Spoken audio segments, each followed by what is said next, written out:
વિદ્યાર્થી મિત્રો, હવે આપણે આંકડા શાસ્ત્રનું બીજું ચેપ્ટર સુરેખ સહસંબંધનો અભ્યાસ કરવાના છે. સુરેખ સહસંબંધનું ચેપ્ટર કુલ 12 માર્ક્સનું બોર્ડની પરીક્ષામાં પૂછવામાં આવશે. એ 12 માર્ક્સમાં કઈ રીતે પૂછવામાં આવે છે? વિભાગ A માં એક MCQ 1 માર્કનો, વિભાગ B ની અંદર 1 માર્કનો એક પ્રશ્ન, વિભાગ C ની અંદર 2 માર્ક માટે ક્યારેક થિયરીનો પ્રશ્ન પૂછવામાં આવે છે અથવા તો ક્યારેક 2 માર્કનો ટૂંકો દાખલો પૂછવામાં આવે છે.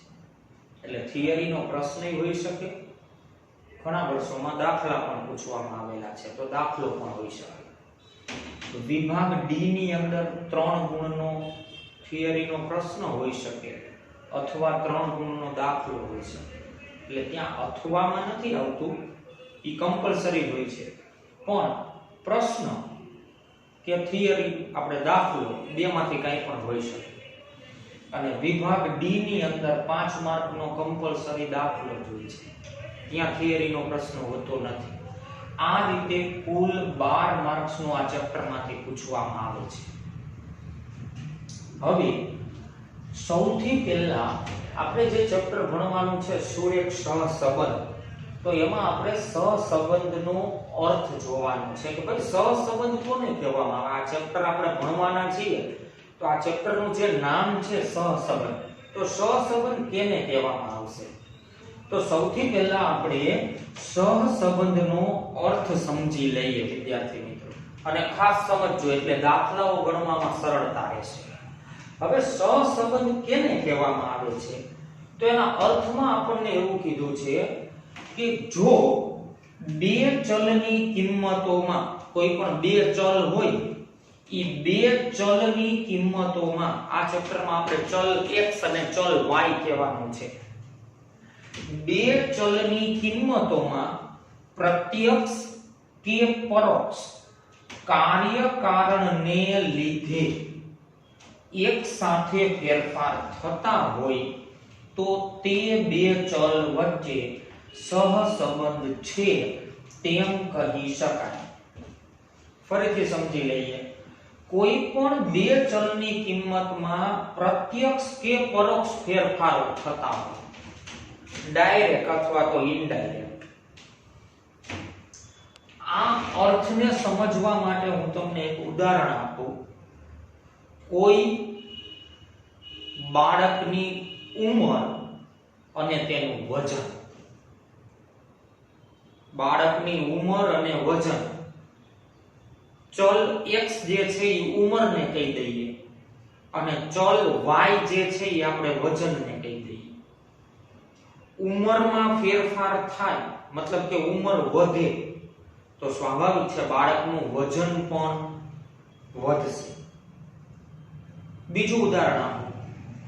વરસાદ અને ખેત ઉત્પાદન. વરસાદ વધશે, વરસાદ સારો થશે, તેમ ખેત ઉત્પાદન પણ સારું આવશે. તો એ પ્રત્યક્ષ ફેરફારો કહેવાય. ત્યાર પછી હજી ત્રીજું ઉદાહરણ આપો. કોઈ વસ્તુનું વેચાણ અને તેમાંથી મળતો નફો. જેમ જેમ વસ્તુનું વેચાણ વધતું જશે તેમ તેમ નફો પણ વધતો જશે. તો એ પ્રત્યક્ષ ફેરફારો થયા કહેવાય. એટલે આપણને કીધું છે પ્રત્યક્ષ કે પરોક્ષ, કાર્યકારણ એટલે ફેરફાર થવો, પ્રત્યક્ષ કે પરોક્ષ રીતે. પરોક્ષ રીતે એટલે ફેરફાર, પ્રત્યક્ષ કે પરોક્ષ કાર્યકારણ એટલે ફેરફાર થવાનું કારણ. હવે પરોક્ષનું એક ઉદાહરણ આપું. ખેત ઉત્પાદન અને છત્રીનું વેચાણ. હવે પ્રથમ દ્રષ્ટિએ આપણને એમ થાય કે ખેત ઉત્પાદન અને છત્રીના વેચાણ વચ્ચે શું સંબંધ છે? તો ખેત ઉત્પાદન અને છત્રીના વેચાણને જોડતો હજુ એક ચલ છે જે વરસાદ છે. ખેત ઉત્પાદન એ વરસાદ ઉપર નિર્ભર છે અને છત્રીનું વેચાણ અથવા રેનકોટનું વેચાણ એ વરસાદ ઉપર નિર્ભર છે. તો ખેત ઉત્પાદન અને છત્રી અથવા તો રેનકોટનું વેચાણ, આ બે ચલ વચ્ચે પ્રત્યક્ષ નહીં પણ પરોક્ષ રીતે તો સંબંધ છે જ. એટલા માટે આપણને કીધું છે કે બે ચલની કિંમતમાં પ્રત્યક્ષ કે પરોક્ષ કોઈ કારણસર એક સાથે ફેરફાર થતો હોય તો તે બે ચલ વચ્ચે સહસંબંધ છે એમ કહી શકાય. આ સહસંબંધનો અર્થ જોયો આપણે. હવે આપણા ચેપ્ટરનું જે નામ છે સહસંબંધ કેને કહેવાય તો ખબર પડી ગઈ. હવે બીજો એક અર્થ હજી જોઈએ, સુરેખ સહસંબંધનો અર્થ. અને આ સમજો ખાસ, સુરેખ સહસંબંધ કેને કહેવાય? તો એમાં આપણને કીધું છે જ્યારે બે સહસંબંધિત ચલ, સહસંબંધિત એટલે હવે આપણને ખબર છે, આ ઉપર વ્યાખ્યામાં જોયું, ઉદાહરણ મેં તમને આપ્યા. જ્યારે બે સહસંબંધિત ચલની જોડ યુક્ત કિંમતો, જોડ વાળી કિંમતોને આલેખ પત્ર પર દર્શાવવામાં આવે ત્યારે જો આલેખના બિંદુઓ એક જ સુરેખા પર હોય અથવા સુરેખાની ખૂબ જ નજીક હોય તો તેવા સહસંબંધ સુરેખ સહસંબંધ કહેવાય. આ અર્થને ફરીથી સમજાવું. જ્યારે બે સહસંબંધિત ચલની જોડ યુક્ત કિંમતો, હવે આ અર્થને સમજવા માટે અહીંયા બે આલેખ મેં બનાવેલા છે, એને સમજીએ. માની લો કે ચલ x ની કિંમતો જે છે 1 2 3 4 5 છે અને ચલ y ની કિંમતો 5 10 15 20 25 છે. તો આને કહેવાય, આ શબ્દ જે આપેલો છે,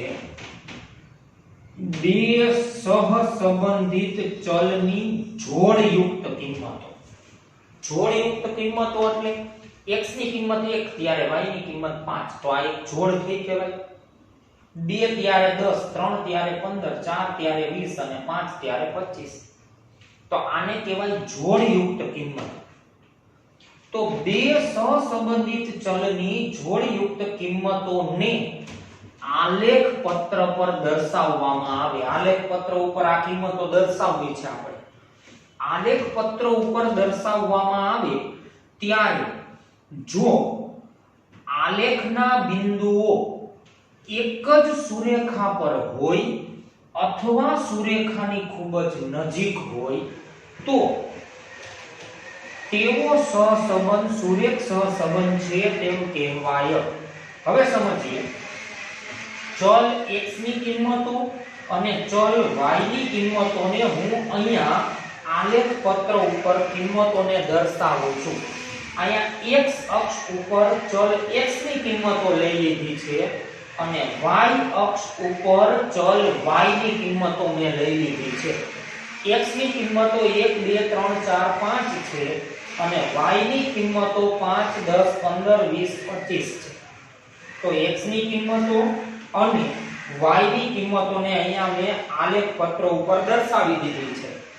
x અક્ષ ઉપર x ની કિંમતો, y અક્ષ ઉપર y ની કિંમતો. હવે x ની કિંમતો અને y ની કિંમતોને જોડતા બિંદુઓ આપણે આલેખ પત્ર ઉપર મૂકી તો એમાં x ની કિંમત 1 ત્યારે y ની કિંમત 5, x ની કિંમત 1 ત્યારે y ની કિંમત 5. તો 1 અને 5 ને જોડતું બિંદુ આપણે મૂકીએ છીએ. 1 ત્યારે 5. પછી x ની કિંમત 2 ત્યારે y ની કિંમત 10. તો 2 અને 10 ને જોડતું બિંદુ મૂકી દીધું. x ની કિંમત 3 ત્યારે y ની કિંમત 15, 3 અને 15. x ની કિંમત 4 ત્યારે y ની કિંમત 20.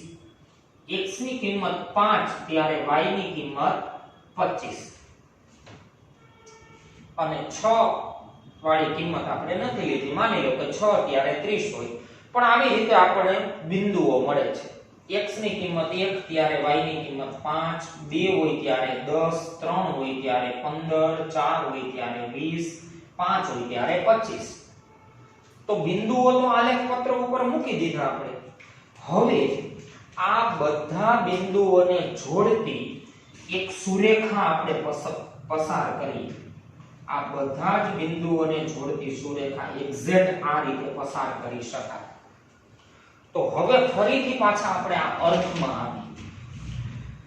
જ્યારે બે સહસંબંધિત ચલની જોડયુક્ત કિંમતોને આલેખ પત્ર પર દર્શાવવામાં આવે, આલેખ પત્ર ઉપર દર્શાવ્યું આપણે, આલેખ પત્ર પર દર્શાવવામાં આવે ત્યારે જો આલેખના બિંદુઓ, આલેખના બિંદુઓ છે બધા જે આપણને મળે છે, આલેખના બિંદુઓ એક જ સુરેખા પર હોય, જો આલેખના બધા જ બિંદુઓ એક જ રેખા ઉપર આવી ગયા, એક જ સુરેખા પર હોય. અચ્છા, બીજું ઉદાહરણ અહીંયા મેં દર્શાવેલું છે. x ની કિંમત 1 ત્યારે y ની કિંમત 8, x ની કિંમત 2 ત્યારે y ની કિંમત 15, x ની કિંમત 3 ત્યારે y ની કિંમત 2 ત્યારે 5, 3 ત્યારે 15, 4 ત્યારે 13 અને 5 હોય ત્યારે 24. x અને y ની કિંમત, આ x અને y ની કિંમતોને આલેખ પત્ર ઉપર મૂકી આપણે. તો x અક્ષ ઉપર x ની કિંમતો દર્શાવેલી છે, y અક્ષ ઉપર y ની કિંમતો દર્શાવેલી છે. ચલ x અને ચલ y ની કિંમતો, કોઈ વસ્તુનું વેચાણ ત્યારે નફો, હવે અથવા તો બીજા કોઈ પણ બે ચલ લઈ શકો તમે. હવે x ની કિંમત 1 ત્યારે y ની કિંમત 8, તો 1 અને 8 હોય ત્યાં આપણે બિંદુ મૂકી દીધું. 1 અને 8 ને જોડતું બિંદુ, આ બાજુથી 1 અને આ બાજુથી 8. 8 એટલે 5 અને 10 ની વચ્ચે 8 આવશે.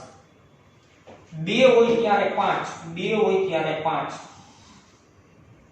3 હોય ત્યારે 15, 4 હોય ત્યારે 13, 13 એટલે 10 અને 15 ની વચ્ચે, અને 5 હોય ત્યારે 24 એટલે 20 અને 25, 25 થી થોડું નીચે. તો બધા જ આલેખ પત્ર ઉપર કિંમતો દર્શાવી દીધી. તો હવે આમાંથી આપણે કોઈ સુરેખા પસાર કરીએ તો એ સુરેખા આપણને આ રીતે મળે છે. આ રીતે રેખા પસાર થશે, સીધી લીટી. તો અહીંયા આપણે દર્શાવેલું છે, જો અર્થમાં ફરીથી આવો. એક જ સુરેખા પર, તો આ ઉદાહરણ જોયું, એક જ સુરેખા પર અથવા સુરેખાની ખૂબ જ નજીક હોય. જો આમાં બિંદુઓ જે છે એ સુરેખાની ખૂબ જ નજીક છે, સુરેખાની એક જ સુરેખા ઉપર નહીં પણ સુરેખાની ખૂબ જ નજીક હોય, તો તેવા સહસંબંધને સુરેખ સહસંબંધ કહેવાય. આ સુરેખ સહસંબંધનો અર્થ થયો. એટલે સુરેખ સહસંબંધ કેને કહેવાય? જ્યારે બે સહસંબંધિત ચલની જોડયુક્ત કિંમતોને, જોડીની કિંમતોને આલેખ પત્ર પર દર્શાવવામાં આવે ત્યારે જો આલેખના બિંદુઓ એક જ સુરેખા પર હોય, આલેખના બિંદુઓ એક જ સુરેખા પર હોય અથવા સુરેખાની ખૂબ જ નજીક હોય, બિંદુઓ સુરેખાની ખૂબ જ નજીક હોય, તો તેવો સહસંબંધ સુરેખ સહસંબંધ કહેવાય.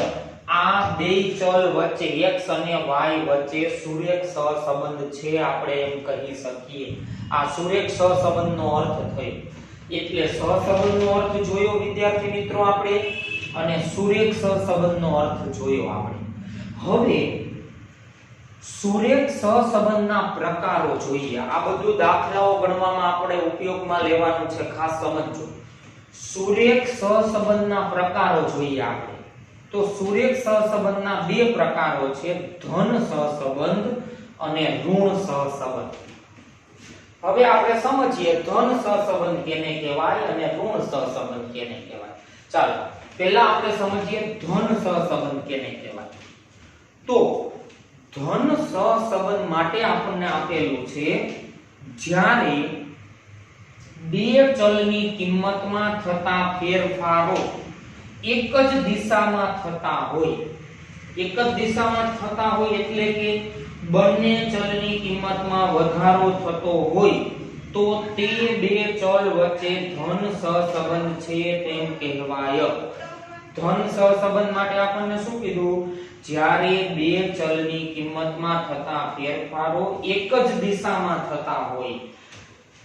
ધન સહસંબંધ માટેના અહીંયા જે બે ઉદાહરણ છે એ ધન સહસંબંધ માટેના આલેખ છે. આના ઉપરથી તમને સમજાય જાય. ધન સહસંબંધ કેને કહેવાય? એટલે કે બંને ચલની કિંમતમાં વધારો થતો હોય.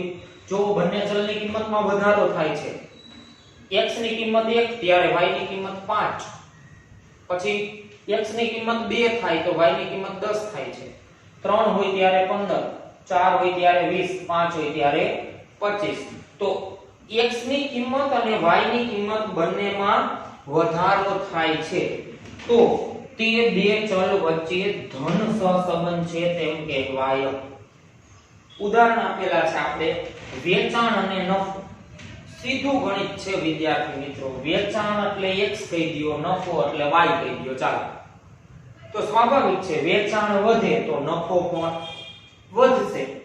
તો બે ચલની કિંમતમાં એક સાથે ફેરફાર થયા અને બંનેમાં વધારો થયો. બીજું ઉદાહરણ આપણે જે વાત કરી તે વરસાદ અને ખેત ઉત્પાદન. x ને વરસાદ કહી દયો, y ને ખેત ઉત્પાદન કહી દયો. તો વરસાદ જેમ જેમ વધશે તેમ ખેત ઉત્પાદન પણ વધશે. તો આવા બે ચલ વચ્ચે ધન સહસંબંધ છે તેમ કહેવાય. ત્યાર પછી જોઈએ ઋણ સહસંબંધ. જ્યારે બે ચલની કિંમતમાં થતા ફેરફારો એકબીજાની વિરુદ્ધ દિશામાં ફેરફારો થતા હોય. જો આ જે ધન સહસંબંધમાં બે ચલમાં જે ફેરફારો થાય છે એ ફેરફારો એક જ દિશામાં ફેરફારો થાય છે. x ની કિંમત વધે તો y ની કિંમત એ વધે છે, તો ધન સહસંબંધ કહેવાય. પણ ઋણ સહસંબંધમાં એવું કીધું આપણને કે જ્યારે બે ચલની કિંમતમાં થતા ફેરફારો એકબીજાની વિરુદ્ધ દિશામાં હોય ત્યારે બે ચલ વચ્ચે ઋણ સહસંબંધ છે તેમ કહેવાય. વિરુદ્ધ દિશામાં ફેરફાર થવો. હવે વિરુદ્ધ દિશામાં ફેરફાર થવા માટેનું એક ઉદાહરણ હું તમને આપું વિદ્યાર્થી મિત્રો. કોઈ વસ્તુની કિંમત અને તેની માંગ. કોઈ પણ વસ્તુની કિંમત વધે તો એ વસ્તુની માંગ જે છે એ ઘટશે. કિંમત એટલે x કહી દઈએ આપણે સમજવા માટે. કોઈ વસ્તુની કિંમત એટલે ચલ x અને એની માંગ એટલે ચલ y. તો આમાં બેમાં જો વિરુદ્ધમાં ફેરફાર થાય છે. વસ્તુની કિંમત જેમ જેમ વધતી જશે તેમ તેમ એ વસ્તુની માંગ જે છે એ ઘટતી જશે. તો કેવો ફેરફાર થયો કહેવાય વિદ્યાર્થી મિત્રો? વિરુદ્ધ દિશામાં થતો ફેરફાર કહેવાય. વિરુદ્ધ દિશામાં થતો ફેરફાર. એટલે આપણને કીધું છે કે બે ચલની કિંમતમાં થતો ફેરફારો એકબીજાની વિરુદ્ધ દિશામાં થતો હોય ત્યારે એ બંને ચલ વચ્ચે ઋણ સહસંબંધ છે એમ આપણે સમજશું. તો અત્યાર સુધીમાં ટોટલ આપણે મુખ્ય 3 મુદ્દાઓ ધ્યાનમાં લીધા વિદ્યાર્થી મિત્રો. એક, સહસંબંધનો અર્થ જોયો. બીજું, સુરેખ સહસંબંધનો અર્થ જોયો. સુરેખ સહસંબંધનો અર્થ સમજવા માટે આ બે આલેખ આપણે સમજેલા છીએ એટલે સુરેખ સહસંબંધનો અર્થ આપણે સમજાવો. ત્યાર પછી સુરેખ સહસંબંધના પ્રકારો જોયા. તો બે પ્રકારો. આમ તો પેટા પ્રકારોની જ્યારે વાત કરશું ત્યારે ટોટલ 5 પ્રકારો આપણે સમજશું, પણ અત્યારે માત્ર બે પ્રકારો યાદ રાખો. સુરેખ સહસંબંધના બે પ્રકારો, ધન સહસંબંધ અને ઋણ સહસંબંધ. ધન સહસંબંધ કેને કહેવાય? તો કે બંને ચલની કિંમતમાં એક જ દિશામાં ફેરફાર થાય છે. ચલ x ની કિંમત વધે તો ચલ y ની કિંમત એ વધે છે, તો ધન સહસંબંધ કહેવાય. અને ઋણ સહસંબંધ કેને કહેવાય? તો કે બંને ચલની કિંમતમાં વિરુદ્ધ દિશામાં ફેરફાર થાય છે. x ની કિંમત વધે તો y ની કિંમત ઘટવા માંડે છે, તો વિરુદ્ધ દિશામાં ફેરફાર થયો કહેવાય. તો એવા બે ચલ વચ્ચે ઋણ સહસંબંધ છે તેમ કહી શકાય. વિદ્યાર્થી મિત્રો, અત્યારના આ વિડિયોની અંદર જેટલી થિયરી મેં તમને સમજાવેલી છે એટલી થિયરી વ્યવસ્થિત તમારી ફેરબુકમાં નોંધી લેજો અને આટલી થિયરી ખાસ યાદ રાખી લેજો. પ્રશ્ન સ્વરૂપે પણ પરીક્ષામાં તમને કામ લાગશે અને એ સિવાય દાખલાઓ સમજવા માટે પણ આ થિયરી અગત્યની છે. તો આટલી થિયરી તમારી ફેરબુકમાં નોંધી લ્યો અને ખાસ પાકી પણ કરી નાખો. આવતા વિડિયોની અંદર હજુ પણ કેટલીક થિયરી આપણે સમજવાની છે અને પછી દાખલાઓ ઉપર જવાનું છે. ત્યાં સુધી આ થિયરી દરેકે દરેક વિદ્યાર્થી મિત્રો સમજી લ્યો અને તમારી ફેરબુકમાં નોંધી પણ લ્યો. આવતા વિડિયોમાં નવા મુદ્દાઓ સાથે ફરીથી મળશું. ત્યાં સુધી દરેકે દરેક વિદ્યાર્થી મિત્રોને નમસ્કાર.